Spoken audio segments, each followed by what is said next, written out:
So hello guys, চলে এসেছি আজ নতুন ভিডিও নিয়ে। আজকে গল্প মধ্যরাত্রি ট্রেন যাত্রার রহস্য। হ্যাঁ, গল্পের শুরুতে একটা কথা বলে রাখি, আপনারা যদি আপনার জীবনে ঘটে যাওয়া কোনো অলৌকিক ঘটনা আমার সঙ্গে শেয়ার করতে চান, আমি তাহলে আমার ইনস্টাগ্রাম আইডি ডিসক্রিপশান বক্সে দিয়ে দেবো, সেখান থেকে আপনারা ডিএম করতে পারেন। ঠিক আছে, তো গল্প এবার শুরু করা যাক। রাতের গভীরে যখন শহরের কোলাহল নিভে যায়, তখন শুরু হয় এমন এক ট্রেন যাত্রা যা একদম স্বাভাবিক নয়। এই যাত্রার নাম সবাই জানে, কিন্তু কেউই চাইবে না তার কাছে সত্য কথা খুলে বলতে। মধ্যরাত্রি ট্রেন যাত্রার ভয়ঙ্কর আখ্যান। আমার বন্ধু রাজু একদিন এমনই এক ট্রেনে চড়ে বাড়ি যাচ্ছিল। ট্রেনটি ছিল ঘন কুয়াশা আর নিস্তব্ধতায় গভীরে। দূরে ব্যালকনি আলো ফিকে হয়ে আসছিল। রাজু জানতো না এই যাত্রায় গোপন কিছু কথা যা তার জীবনকে পরিবর্তন করে দিবে। ট্রেন যাত্রীদের মনে এক অদ্ভুত চাপ কাজ করছিল, যেমন কারো অদেখা চোখ তাদের বিচার করছিল।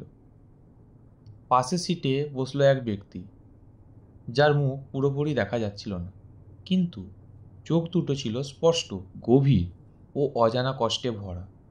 রাজুর মনে হলো কেউ তাকে খুবই সতর্ক করে দিচ্ছে, সাবধান হও, এই ট্রেন তোমার স্বপ্নের জায়গা নয়। রাত বাড়ার সাথে সাথেই ট্রেনের আওয়াজ বদলে গেল। ছায়া বড় হতে লাগলো, আর এক ডালে কাঠঠোকরারা যেমন বলে ঠিক তেমনই যেন ট্রেনের কর্কশ গর্জন চারদিকে ভয় ফেলে দিল। একসময় রাজু শুনল একটি ফিসফিসানো কণ্ঠ তার নাম ডেকেছিল। গোড়ায় একটা ঠান্ডা হাওয়া বয়ে গেল। সে ঘুমিয়ে পড়লে তার স্বপ্নে এলো সেই ব্যক্তি। এক সময় সে জানতে পারলো এই ট্রেনেই শয্যাস্থান হয়েছে অনেকের, যারা ফিরে আসেনি। আর যাদের ভাগ্য ফিরতে হয়, তাদের একটাই শর্ত, তারা আর একাকী নয়, তারা এক নতুন ভীষণ জগতের বাসিন্দা। রাত যত গড়ায় রাজুর শরীর কেমন যেন ভারী হয়ে উঠল। ছায়া তার চারপাশে জমাট বাঁধল। ট্রেনের ঘরের বাতাস ভরে ওঠে অস্পষ্ট কান্না ও চিৎকারে। আর শেষ পর্যন্ত যখন ট্রেন পৌঁছালো স্টেশন, রাজু বুঝতে পারল সেই যে বেঁচে ফেরা সত্যি সম্ভব।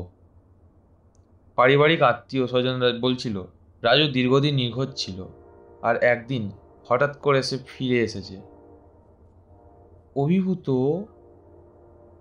ইতিহাসের অনেকে অজানা কথা মুখে মুখে ফিস ফিস করে বলে। সে জানালো ট্রেনের আসে তারা জীবনের মুহূর্তগুলোকে নতুন চোখে দেখে। এই ঘটনা আমাকে চুপ করে যেতে শেখালো, এবং মধ্যরাত্রির ট্রেন যাত্রার রহস্য আমাকে চিরকাল ছুঁয়ে যাবে।